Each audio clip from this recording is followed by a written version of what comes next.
want to get it quick. You may not have seen her press briefings, but in Ohio, they've become a daily ritual, catapulting her from unknown local official to cult icon.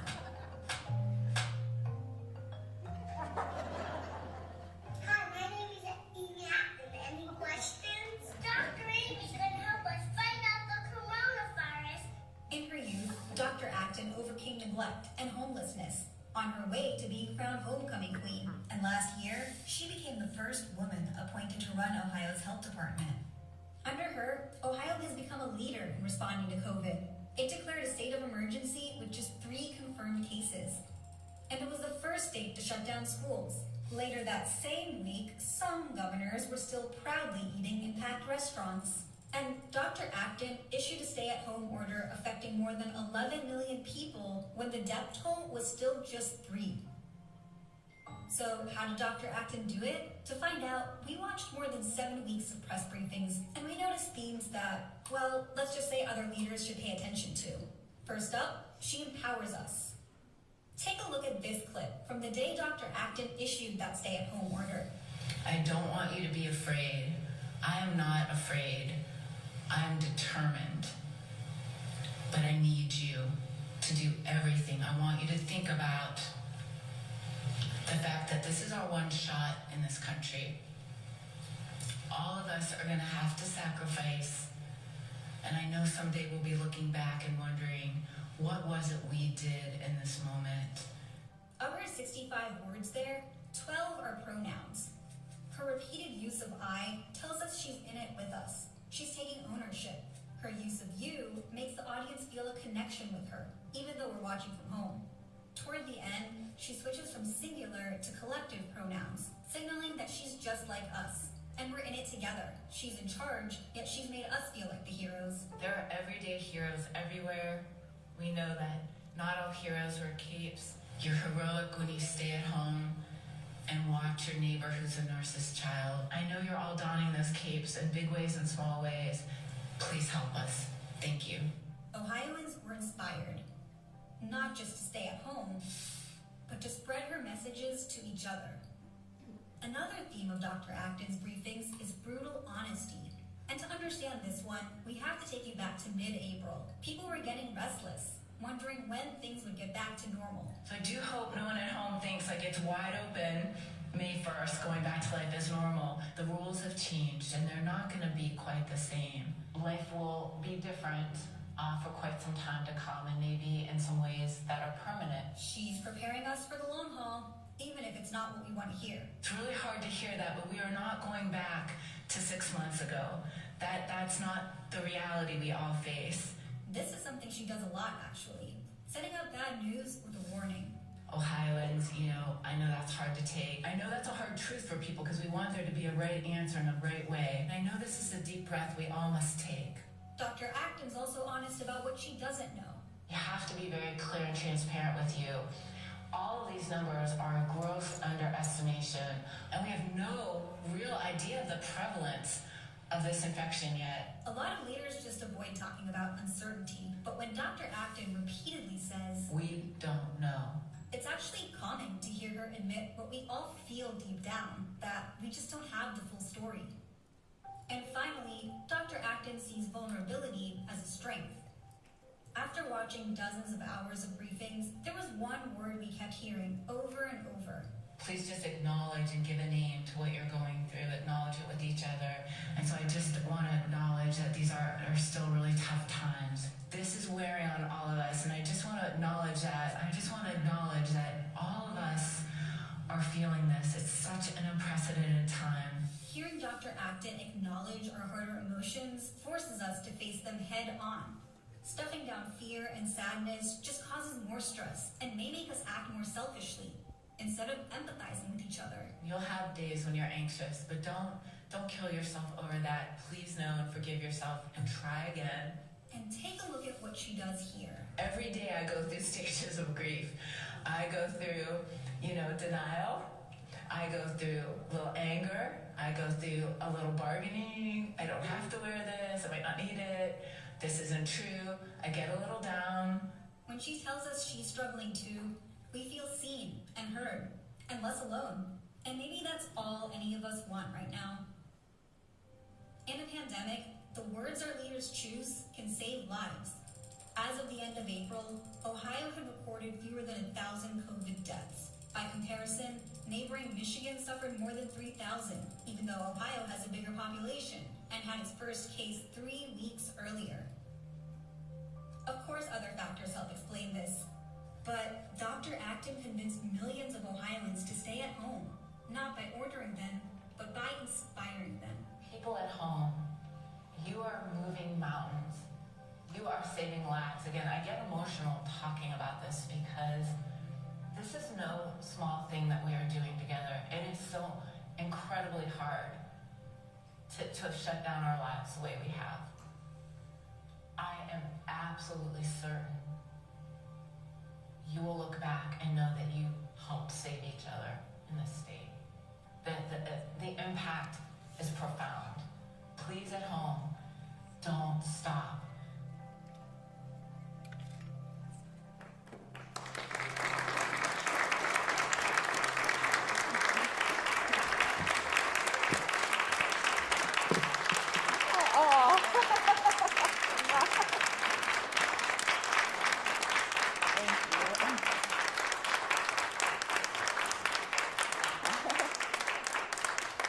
Thank you. So I get emotional watching that.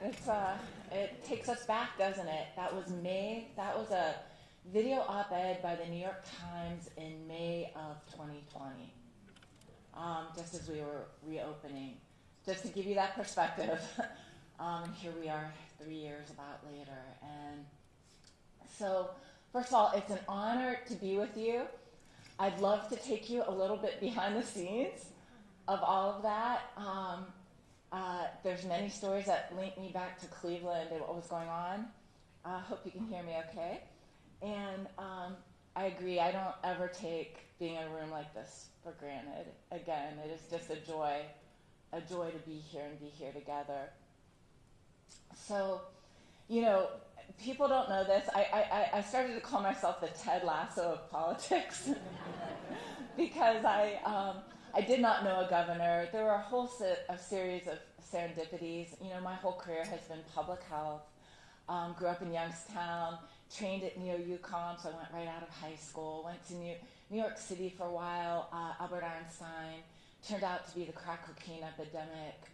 Half the kids in my peds practice were going to die of AIDS, getting AIDS in utero. And I just had this feeling I was getting to everything much too late. And eventually that led me to preventive medicine, global health career, teaching, some academia, some philanthropy. And I got a really strange phone call out of the blue one day that the governor wanted to talk. And the story behind that is, you know, I went to meet him and I had no thought of a job. I had no idea why he would ever, I just thought I'd talk about child advocacy and youth homelessness, which was the subject I was working on at the time. And we got together, everyone, this team stood up in a room. He walks in, he has this crumpled brown paper bag. He sits down at a table and he starts eating his lunch. And that bag went everywhere we went. I mean, on planes, everywhere we went, because Fran packed his lunch. And he just looked at me and he said, "Tell me about yourself. Tell me how you grew up." And I don't know what it was. Maybe I'm 56 now, just getting older. Whatever it was about him, it was very disarming. And I was real. I told him about, you know, I had a really rough childhood in Youngstown, homeless in the winter, got removed at the age of 12. And if it wasn't for that zip code change, that change of schools and a change of stability, kids that were just as smart as me, just as nice, went completely different trajectories. And what I didn't know is I was learning about the social determinants of health. And it's just the luck of the draw in some ways. And I got so excited with my emphatic hand gestures that at one point I grabbed him like a doctor does, you know, or a nurse. I grabbed his shoulder to make a point, and then everyone looked at me very strangely in the room. And I froze. And I said, "Oh my God." I reprimanded myself out loud. I went, "Don't touch the governor." and I remember scurrying away that day going, well, they'd never want to put me in front of a camera to lead anything. And of course, you see what happened there by somebody who was not media trained and was never scripted, which is a huge testament to them. I mean, that's like unheard of in politics, and I only know that now in retrospect. So, our adventure began. We had a great first year in Ohio. I was just, so excited about working on public health. Ohio has some of the worst health outcomes in the country. And we had great successes, Tobacco 21 and opiate settlement. We had a huge Legionnaires outbreak. We had uranium enrichment plant situation in Payne, Ohio.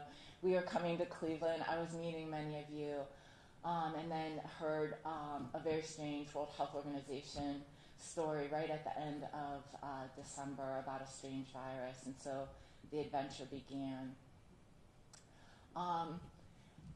There's much I could tell you about that beginning part, but first I'd like to tell you about the Not All Heroes Wear Capes. So this is March of the pandemic, and I get a call from Ryan Vessler, who is the owner of Homage T-shirt company, the really cool apparel company. And he told me that I was trending. And of course, as my kids will tell you, that was completely lost on me because I have 55,000 Twitter followers and I've never once tweeted. But he had this idea at the time. He knew I cared about youth homelessness, and he said, I just want to help. I want to do a Dr. Amy t-shirt, and we'll give money to charity. All the money will go to charity. And I remember saying to him, my husband's here, I just remember being at home that night and saying, you're going to know me for a month or two at most, but before this journey is over, there are going to be so many heroes. There's just, this is going to be a relay race, and we're going to be passing the baton from one person to another. And that's when he came up with that idea, Not All Heroes Wear Capes. And of course, that was the truth. There was no one who didn't experience what I experienced, including the harassment and the violence. And, there are nurses and people here dealing with just unspeakable things as leaders. But that's what we were. And that sentiment became one of the many memes the state used to kind of pull together. Now, we're going to talk about these three themes, but a few more background things because Cleveland was very involved. I ended up becoming the representative to the entire Midwest of my position, so the state health officer, one in each state, and that put me in the White House the last week of February of 2020, literally in a room with Mick Mulvaney, the president's chief of staff. And other people in the room were some of the best virologists, epidemiologists, people who had worked for several presidents. And like so many things, I think my childhood made me just a little more notice the clues. We had started preparing since January for this virus. We had done tabletop exercises. People kept saying I was like Chicken Little, and the problem with pandemics is you're Chicken Little in the beginning, and then you didn't do enough in the end. And so we were really getting ready, but we're sitting in the White House, and everyone's going around the room. The stock market has crashed for the second time, so now everyone's paying attention. It's right as Nancy Messonnier was about to go out and tell the people that you should go home and talk to your kids about their lives being disrupted, and then get yanked.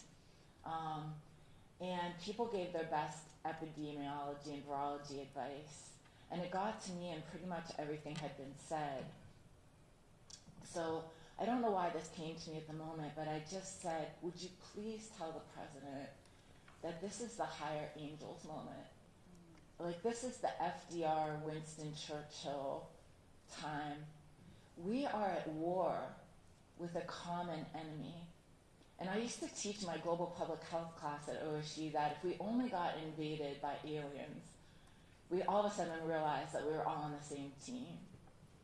And if you think about this virus, it was the one thing we all had in common in the whole world.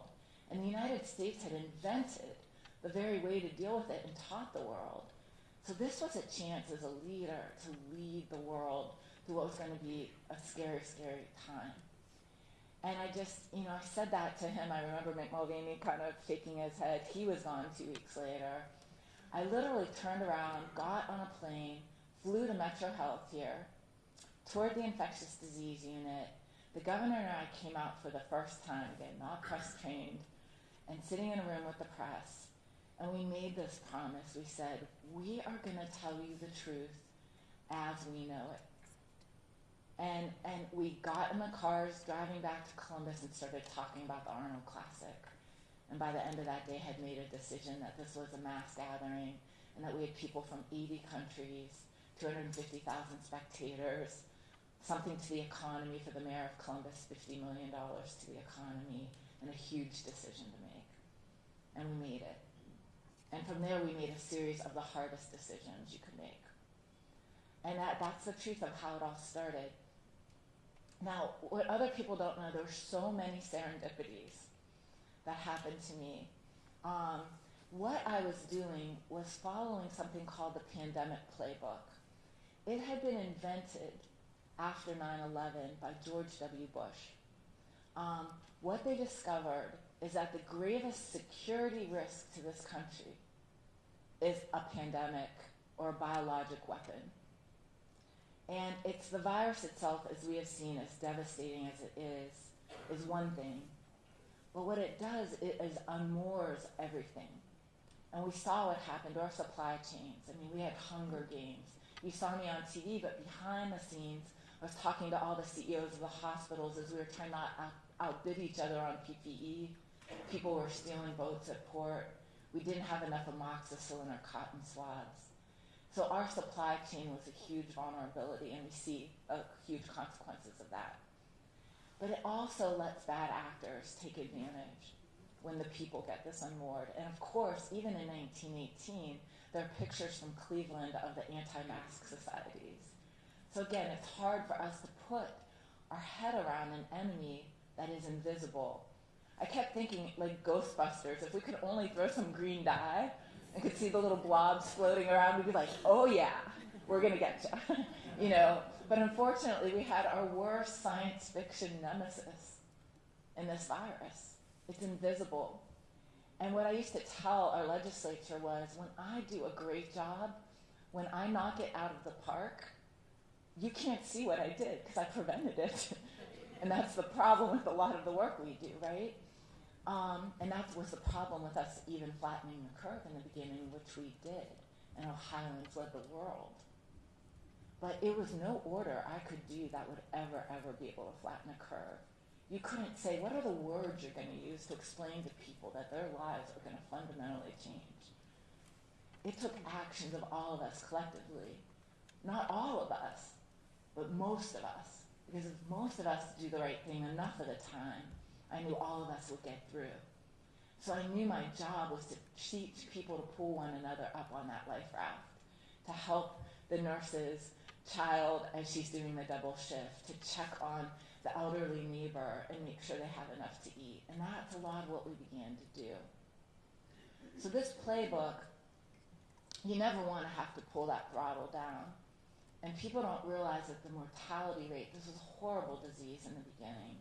And for those of you who are sick, and I know many in this room were watching it happen, people don't understand what it's like to be in a hospital and put a patient on a ventilator and still not get enough oxygen in them. And watching someone not be able to breathe is not pretty. It's a brutal, brutal suffering. And 25% of people that landed in the hospital were going to die in March. Even by June, that mortality rate began to back down to around 5%. So it bought us time. But that throttling back was supposed to be run federally.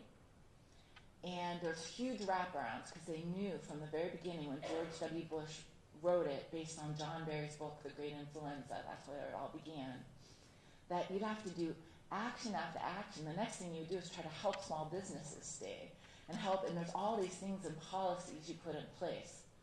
But no governor ever expected that they would have to run something like a war on their own. So now you had every governor not wanting their people to die. And so behind the scenes, the politics fell away. For a good 6 weeks, I can tell you, it's a very rare thing to have had the honor to witness, but it stopped. Most of the noise stopped. Republicans got together behind the scenes of the White House and talked to each other, and Larry Hogan had Johns Hopkins and Charlie Baker at Harvard, And we had some of the best scientists in the world, and we started exchanging information. But one of the biggest serendipities that happened to me is I hired a communications director 4 days before the real stuff hit. Turned out her brother, who went to Neo-UConn, Ohioan, Rajiv Venkaya, helped write the pandemic playbook in the White House. She comes up to me one day and she said, you know, my brother, he's a pulmonologist, but he knows something about wastewater and measuring viruses. And she starts to tell me, I'm like, he's who? And so I was able to get on the phone with the people who wrote the original playbook because we weren't getting that information from the government. And that led me to Carter Mecker, which was part of a whole group of scientists that Michael Lewis has written about now in the premonition called Red Dawn. And so once we told the truth, and again, like you, I just wanted, like everyone else, I just wanted the truth. Once we told the truth, the best people in the world started coming to us. And that helped Ohio lead and make good decisions. So it was really an amazing thing to be a part of that. So let's talk about these 3 things, about leaders, because I know everyone here, all of us are called to action in some way or another. I'm a very ordinary person who found herself in an extraordinary moment of history. But, you know, these leadership things, I'd like to say I was that linguistically thinking about what I was saying, but just like this, I'm pretty unscripted. I would wake up in the morning. The comment I made about, you know, I'm not afraid, I'm determined, is something my husband, a school teacher of 38 years and a coach, said to me that morning walking out the door. I'm like, oh, all right. Wrote it down on my little card, put it in my pocket. But so many things. I mean, we talked about books and about Viktor Frankl and Joseph Campbell. I mean, I just talked about all sorts of things. But there were a couple things I think that they did pick up on. And now, as I watch how we have to emerge and what we face ahead of us, and I watch leaders in all walks of life, I think they're onto something.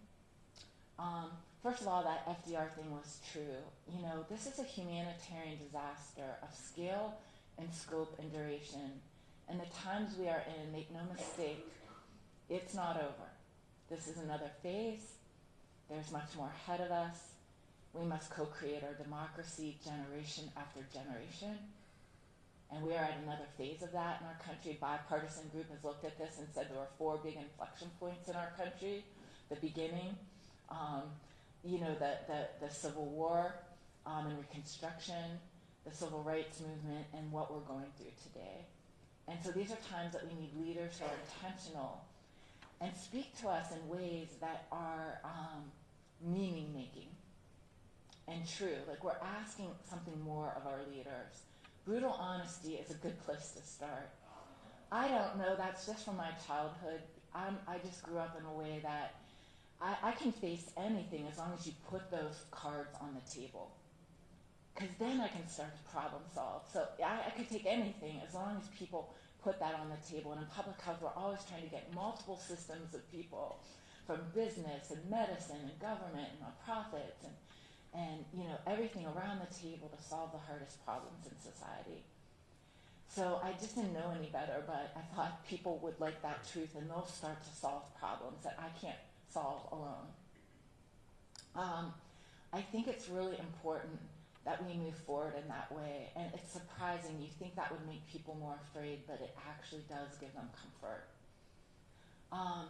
The second thing is vulnerability and courage. They talked about that. So I'd like to acknowledge for you guys, courage comes from core, the word heart, and open-heartedness. And they're very mixed. It's not that I never felt afraid or overwhelmed or down or any of it, like any human being feels. On any given day, still, I get up and have a day where I just crawl in bed and go, oh, all right, that's it. But then you get up the next day and you go back at it, When you're going through hell, Winston Churchill said, keep going. and the governor and I would say that to each other some days. But there was a lot of bad things, and I don't want to minimize those. There was a moment, April 17th, I believe, May of 2020, where the president tweeted, activate and liberate. which was code for the very same people who showed up at January 6th to show up in people like me, our front yards, with machine guns. And I still remember the first day it happened at the State House because it was on air. And as we now know from all the other movements that occurred, it's thin, thin, thin glass. And it was from me to you. Evelyn was standing the lieutenant governor and people in Guy Fawkes masks with huge machine guns pressed up against the glass during the press conference. And first of all, I couldn't believe you could do that because there's lieutenant governor there. And I remember saying out loud, I just acknowledged it. I said, you might be hearing there's some protests, this is hard on people. But these weren't normal protesters. They had been called there very deliberately. And, I had executive protection very early on because there's a lot on the dark web. I didn't know until later they had a safe house for my family. It's actually my husband at home. We live in a very normal neighborhood. And had state highway patrol in our driveway. And of course, there were huge anti-Semitic. I'm Jewish, my husband's Episcopal. We celebrate all world religions. I had Christmas decorations still up in my windows. I'm like, did you notice? But it was, it just, you have to laugh. But, it was real, it was intentional. And as I said, there wasn't a school superintendent or a nurse or person working in a nursing home, a prison, who wasn't dealing with all of this too. But what people don't know, and the story I will someday be able to tell much more largely, is there was so much more love than hate. We have mailrooms. The Ohio Department of Health and the governor have mailrooms that are about the size of this room, no joke. You could not walk through them for the things Ohioans were making and sending. I said 6 degrees of Kevin Bacon spread, and there's a giant 6-foot bacon statue in a Cincinnati corporate park. I said something about Michael Colbert had a show, and I said, I just saw Michael do this song. It was No Time for Love Like Now. It was this beautiful, poignant anthem in the middle of the pandemic. I said something. Michael said he called me. He had gotten COVID. He was in Georgia, and he wanted to talk about what he could do. There's a woman named Bonnie Bowen. I never saw the fan page during it, but she was on there. She was 90-some years old, and she did a watercolor every day of the pandemic. Day 1, day 2, day 200 and some, day. And they were so whimsical, and people followed her, and then she got COVID. She got over 250,000 prayer messages sent to her from Ohioans and people around the country. And you can't tell me that didn't help her survive it. Monica and I were talking about this a bit back there. Monica has just been this amazing health reporter for the city through so many issues, right? Am I right? But it is these things that we do for each other that help us get through. And we started to see signs like act on love. I'll play on my last name. Act on love, not hate. So we started to say, act on love, not hate. Act on kindness, not fear. See, kindness is an age-old, enduring principle through every religion and every mythology. It is not niceness. Niceness is when we pretend stuff and we go out and stab each other in the back. Kindness is the common humanity in each other, when we greet that in each other. It's when we're willing to have the hard conversations, as we've been fortunately been forced to have in this country, as a pandemic unmasked and revealed many of the things we all know exist. And that's what I saw in Ohioans. Ohioans moved mountains, and they helped one another. And to see that energy, to feel it, was the thrill of a lifetime, an honor of a lifetime. So I want you to know that. And we have to remember that as we move forward. There's lots of noise, but most people are trying to do the right thing enough of the time so that all of us get through. So finally, I'll end with empowerment, the third concept they talked about. So make no mistake, as I said, this continues. It will for all of our lives and the lives to come. That we have to make the world intentionally we want to live in. And all of us FaceTimes, just like you got to see me do very publicly, when you just can't look the other way at something you see. It will probably happen many times in your life. And so, empowerment to me is about our ability to call to one another and pull each other around that table. Angela Merkel, during the pandemic, she surrounded herself not just with virologists and epidemiologists, but theologians and medical anthropologists and supply chain experts and military people. General Harris was amazing during this pandemic. She just started adding people to her table, and she just started fighting it a little bit differently. And so whatever issue you're facing now, and especially on the front lines, there are folks here who, we were fighting so hard. I mean, nothing was as hard as thinking about what this was doing to the aging population, our most vulnerable folks, homeless folks, people in, with disabilities in group home settings, in prisons. I just saw so much heroism by all of us in these settings, and that's what it took and continues to take, I'm quite sure. So, my wish for you, and being the leader, because we are all the leaders we wish we had, is don't underestimate that. Please don't underestimate the power of ordinary people when they pull together. It's like bullying. Prevention is always about the bystanders. It's about domestic violence. It's about all of us choosing those moments to reach out to one another and go after what matters most. We are going to have a lot ahead of us. We are going to eventually get to a point. It's not happening now. Someday I'll write books. I have so much to give to the historical societies, more stories behind these stories. But I hope to someday testify. There are many people around the country fighting for a 9/11 style commission on this. Much more to be known, so that we don't make these mistakes over and over again. We have to mourn our losses, and we're sustaining great losses. We have to capture StoryCorps style the stories of so much that we have all witnessed. And then we'll memorialize it, and we'll make meaning out of it. Out of these great disruptions is very fertile ground. That's one of the things. In the pandemic, I could solve problems. All these hospital CEOs that don't usually get in a room with nursing homes, they did, right? Community Health Solutions helped here, and they don't want to stop. When things get disrupted, as bad as they are, there are always the pearls of the next great thing. I taught my team to always look for this. And right now, we can go either way. I'm not trying to candy coat this, sugar coat it, but there are so many things you can move right now that you couldn't move before.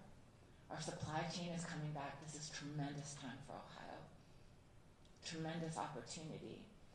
But it's not enough to have economic development and that kind of prosperity. We all know in this room that we have to have human development and human vitality and prosperity, which means the work we all do with the same rigor. So this is a very, very fertile time. So as down as it can get, and sometimes that gauntlet gets long, do know that it is very, very movable and pliable. So I do wish you all incredible things on your journey. It is an honor of a lifetime to have served in this way as a very, very ordinary person. My husband will tell you. And my kids are like, that's just mom. But I'd love to take any questions you have or hear your thoughts. Thank you.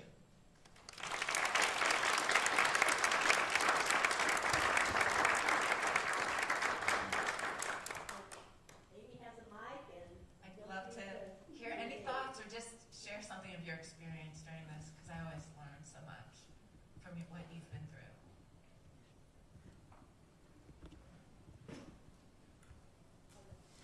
Dr. Acton, thank you for all you did during the pandemic. While people were very motivated to shut down in the beginning, as you think back of the opening up, what took so very, very long, would you do the same thing, or would you have done that differently? So there is this pandemic playbook passed from president for president, and we need to do a better job. The pandemic playbook needs revised. That's why I want a 9/11 style commission.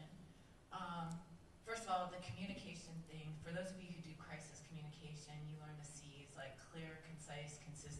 incredible, compassionate sometimes.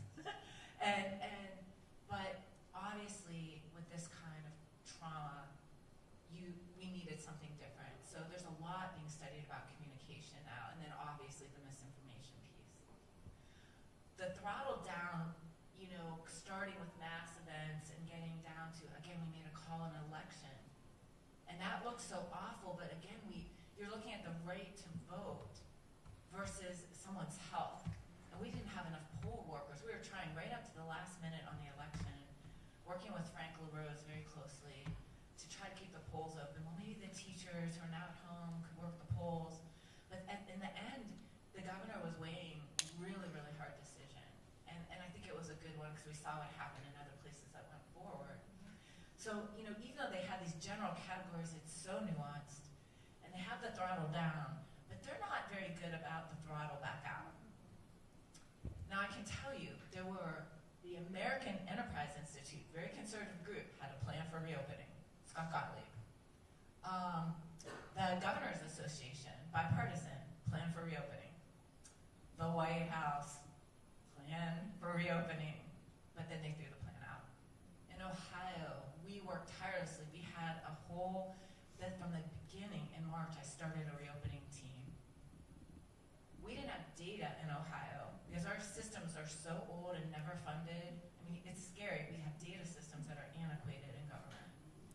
And you need the best data. So, what I did? I created something called like a Star Wars team of people, rock star scientists from all over the state, who became my data analysts and started doing those incredible numbers and predictions, which were very accurate. But we didn't have that at ODH. And opening needed to be done in a very similar way, and tons of wraparound for all the consequences, the business. Had we reopened according to a stricter plan, I think, which actually probably would have opened us faster and safer and been better for the economy, but the politics took over. And I wasn't there for that part of it. As you know, I stepped down, and it's probably more known that I was being asked by a certain member of legislators to sign something I couldn't sign. And I continued to tell the governor, I'll advise you, I'll do anything. But one of the things you face as a doctor is, first of all, you're the only one who can sign orders. Been in the Ohio Revised Code forever for a reason, to make it not political. And we have the Hippocratic Oath as well, so we can never do something that we could not sign our name to. That same person was removed 2 weeks later in the biggest, scandal in Ohio history. But there's something strange to that. And I continued behind the scenes. But yes, we could reopen differently. But then there's nothing about this phase, and this is a phase that you have to manage intentionally. And so I think we could do more with the playbook. And I challenge the leaders of this country, should any of them hear it, to do that, because we can't have people testifying about magnetized spoons, and that's what we've had so far. Dr. Acton, this is a two-part question. This afternoon, we're going to be talking about Black grief. Thank you. First off, thank you just for who you are and your example. And I appreciate that. As a dad of a young daughter, she looked up to you, and we all just greatly appreciate who you are and your example. So thank you. So it's a two-part question. This afternoon, we're talking about Black grief. And so I was wondering if you kind of talk about the disproportionate impact of the pandemic and how you responded to that. And then the second part is, when I was a little bit younger, it was 9/11. That was our national tragedy. And we memorialized that, with the memorials and also just collectively mourn. And I was wondering if you kind of speak to how, as a country, we can mourn, because it's very difficult to see how an invisible enemy, not like a bent steel like 9/11, but something that is not as tangible. So I was wondering if you could speak to that. Right. At a time where we're still losing 9/11 equivalent, so a couple backstories on that, and we'll talk about Black grief as well. I was at the top, so we set up a war room even before you've ever met me. So it was probably mid-January. I watched a press conference. I watched Azar,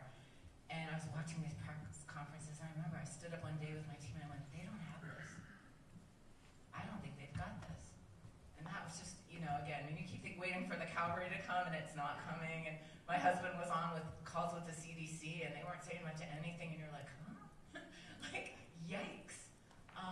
And I mean, we made this war room and had this glass windows, and we put every loss of life in American history, this one history buff attorney and I, on the glass window. And you know, there was 9/11, 1918 flu, everything we could think of, you know, with this fear, you know, that we would surpass that, which of course we have in recorded history, and we're way underreported on all data. It's very hard for us to take in the context of that. Like, what I remember driving to the State House one day right before you met me, knowing that we were going to have to do something extreme, and traffic's like blazing away like a normal day, but knowing in 2 weeks we're going to look like the streets of Wuhan. And what are the words you're going to say? And yet, how do we not see what happened in Wuhan?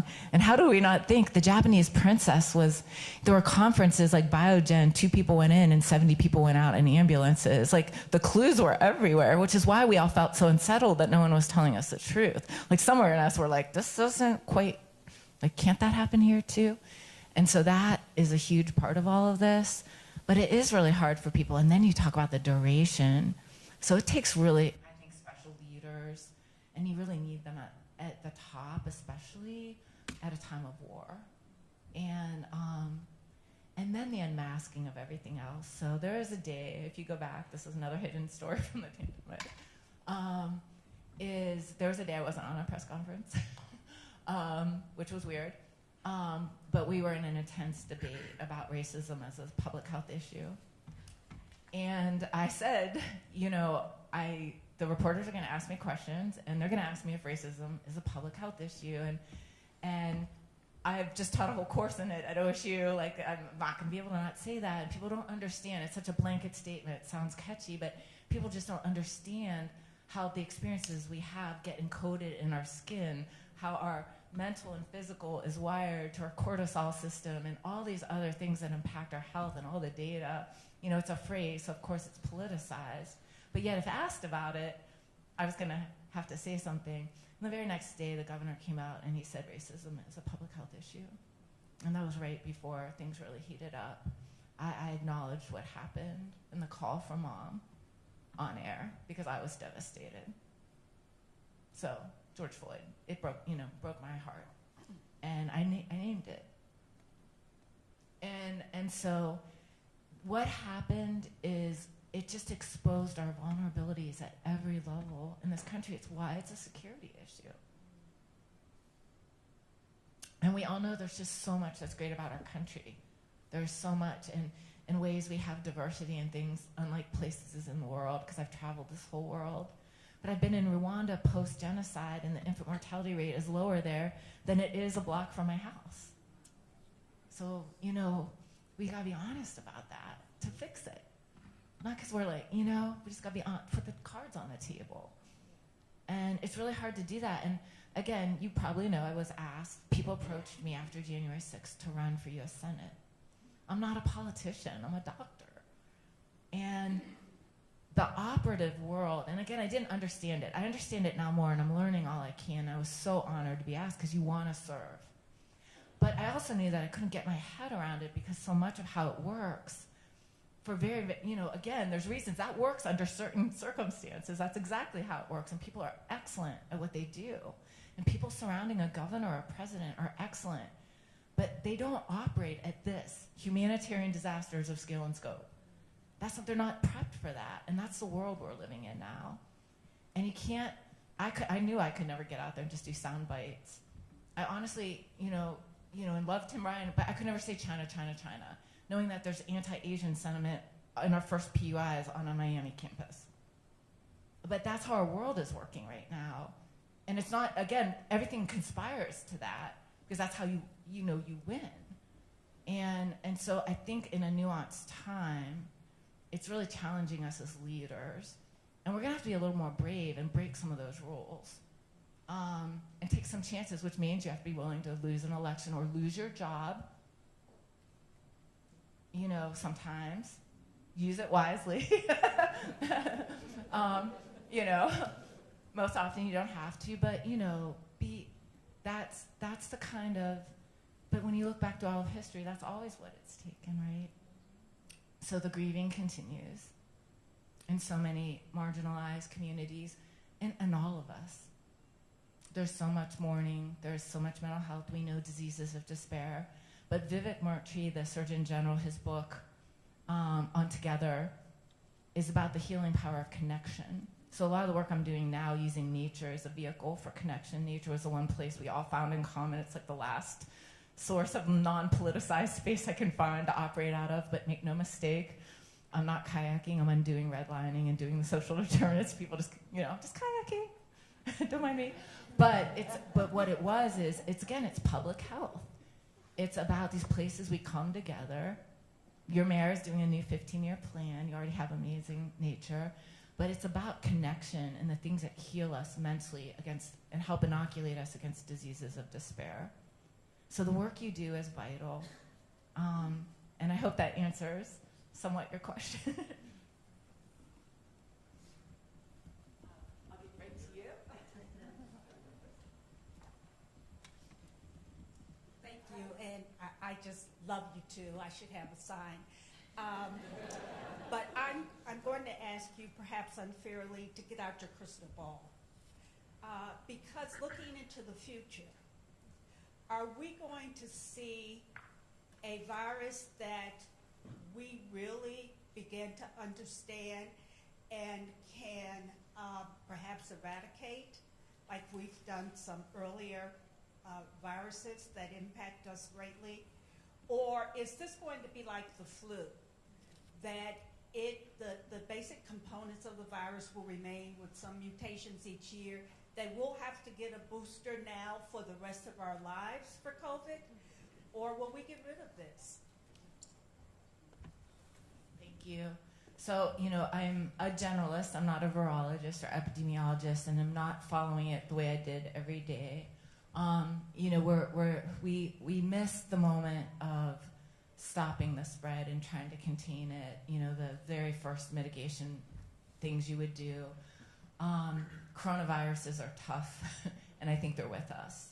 And new ones will come, because there's this concept called One Health.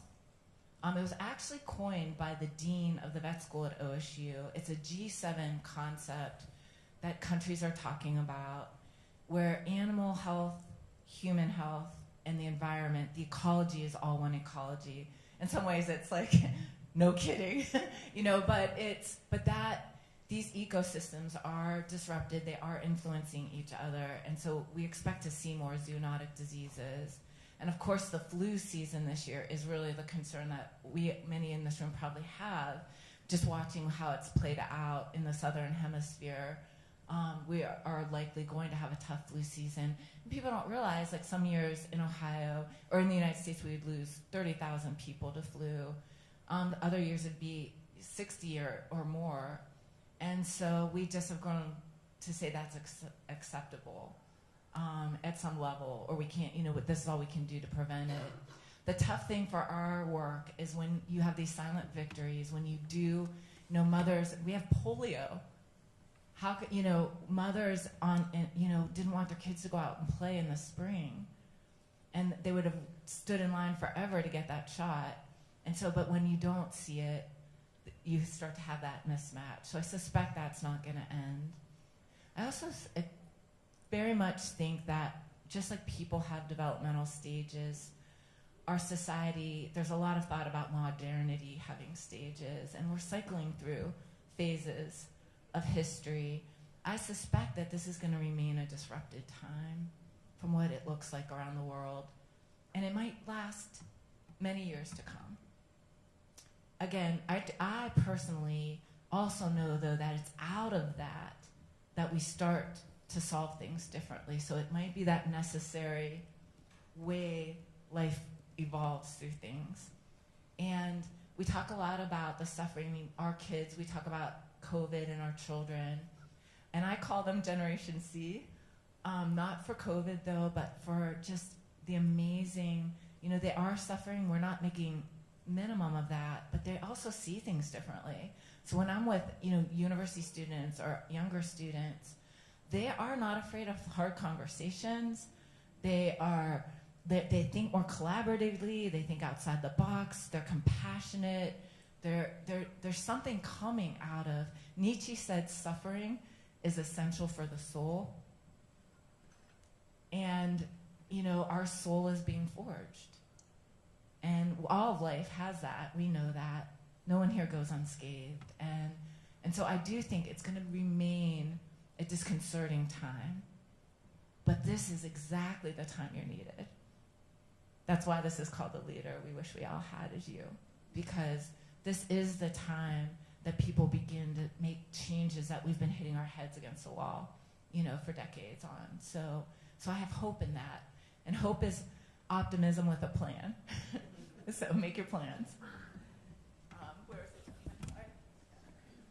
Let me know. So I think that you did a great job of talking about this without showing off any PTSD from this. And I don't know how you did that, because I think, the reality is that a lot of us watching you didn't have all those calm feelings about how things are going on regardless, of what we had seen. And I guess in addition to sort of this continued grief and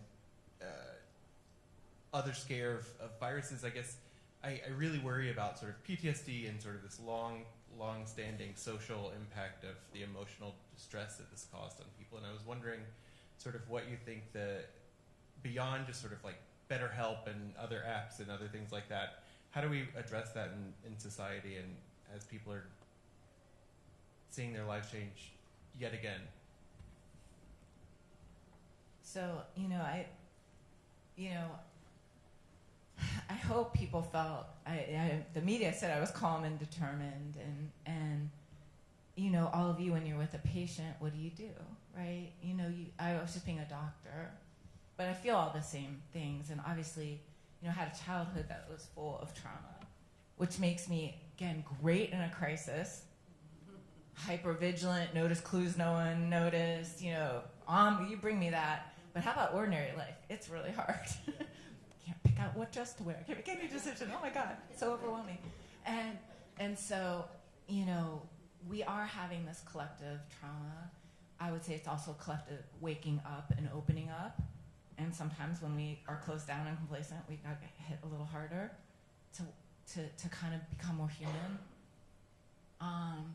And I think, I was a professor for many years of global health, and so my office hours, for those of you who do this, was never about the class. It was about life, and maybe we have to just be like a little more honest about what that is, and that this is, that life's evoking your character, and it's opening our hearts in ways that are not all bad. We don't have the mental health, again, like so many other services, way back when we cut off the head, dentistry went over here like it's not medicine, and even that would terribly affect your health, and, mental health, and, we fight the stigma battle of talking about these things.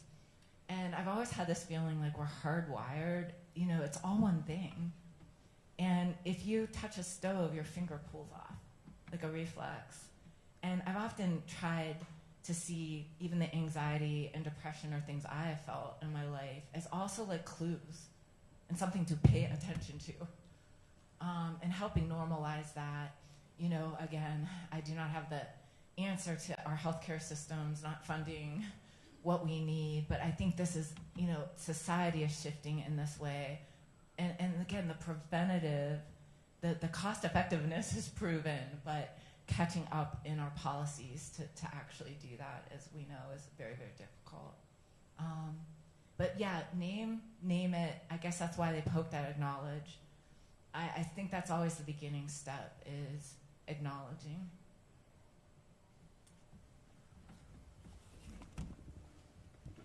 Thank you so much. My name's Veale, and I want to thank you for being such a role model and leader for all of us for so very long. Thank you so very much. And I do have a comment, and I wanted to ask your response to it.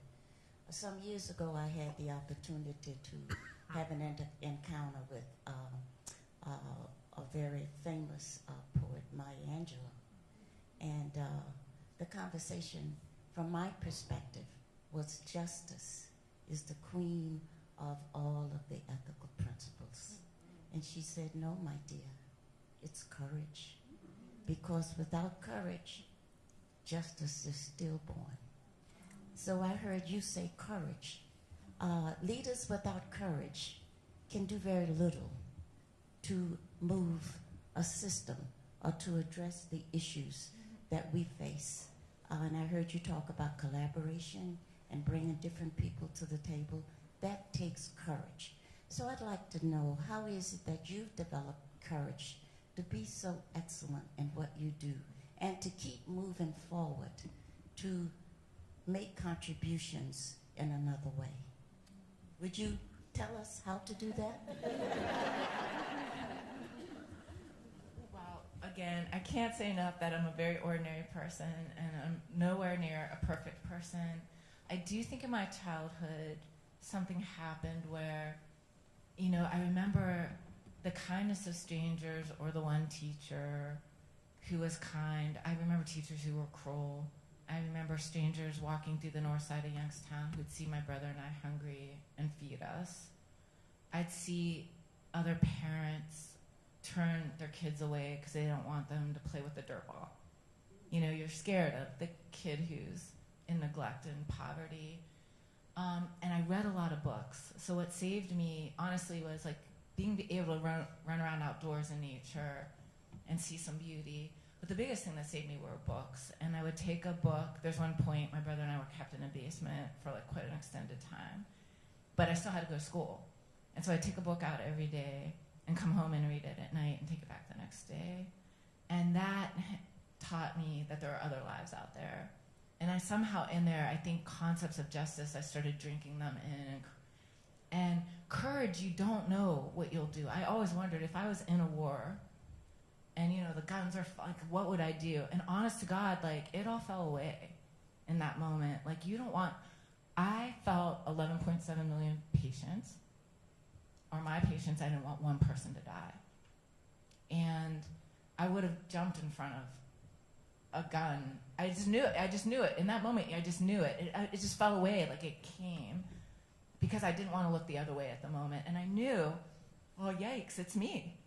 Like, there isn't anyone coming. And oh my God, does the president really text, activate, and liberate on his own people? I'm sorry. I mean, I'm not a political person. I was pretty much an independent coming into this, you know. Didn't know the governor, didn't hang out in political circles. But I was just like, couldn't believe that's happening in our country. Or, as I mentioned, when I went to the first people under investigation to Miami University, and there was all this hazing going on. So a big job, they flew me on an airplane to get down there fast to calm the situation. And these poor students were just scared and alone, far from home. And so those things evoke, it just evokes it because it opens your heart. So all of us have it. And then in that moment, I mean, one of the hardest decisions I made was to step down. But I just knew where my line was. And I knew I couldn't cross it. So then I'm like, okay, how do I keep helping, but do it on a way that I can like wake up for the rest of my life and never feel like a bunch of people died unnecessarily because of some silly political thing. And so, but I suspect it's in all of us. It really is. If you allow your heart to open in that moment. And that's why I say you will see something you just can't unsee. And then all of a sudden you're like, oh God, I don't want to see that. Like, you know, but then, oh, okay. You know, and I think that's where it comes from. And the funny thing is, it never seems to happen alone. We won the JFK Profile and Courage Award, COVID Courage. So representing Ohio and healthcare workers. So we're a very brave state. And that bravery was not me. Like, I did not flatten that curve. Sitting there in a press conference, the people planned. They did it. Ohioans did it.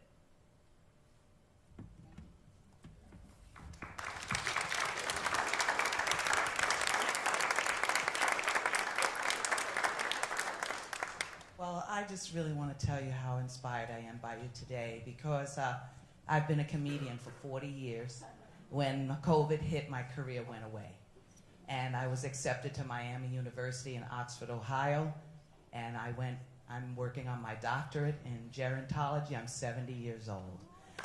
You would think that because I'm working in gerontology that ageism wasn't there and all that other good stuff. And to help this young man here, I'm working on how humor can help us. How humor can help us. And the other thing I do want to mention is also Black grief, yes, is mentioned. What about LGBTQ people? I'm doing work on older Black lesbians who were totally affected by COVID. And I'm working with one group in this country that does work on older Black lesbians, invisible. There are invisible populations in this state, in this country, that need to have health disparities and health inequities examined. And I am often the sole voice there. And so I'm getting a lot of inspiration from you, and I really appreciate having you speak with such courage, but also vulnerability and not all that other hocus pocus of academia. Thank you. I'll say one last thing. The humor is priceless antidote. And I was telling Monica, somewhere, I think when I stepped down on, was it WQSE, is it Mike Pohl? Did this little thing about, I'd just been on Sesame Street or something. He did this whole skit and he said, but please, dear God, don't let her do Dancing with the Stars. So tell Mr. Pohl that I want to do some charity event where we do. I would love to do that, dancing with. So I challenge him. Amy, I can't thank you enough for being here. You are so authentic, and I think that that's what came across.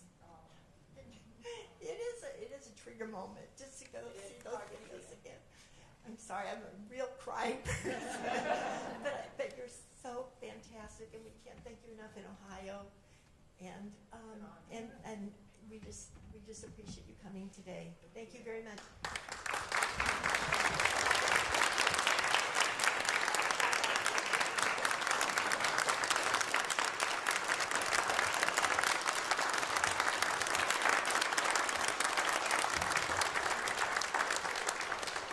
Amy said she can hang out for a little bit if you want to greet her personally and thank her and share your stories.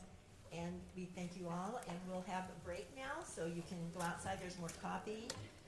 We'll have you come back, please, at 9:40, I think.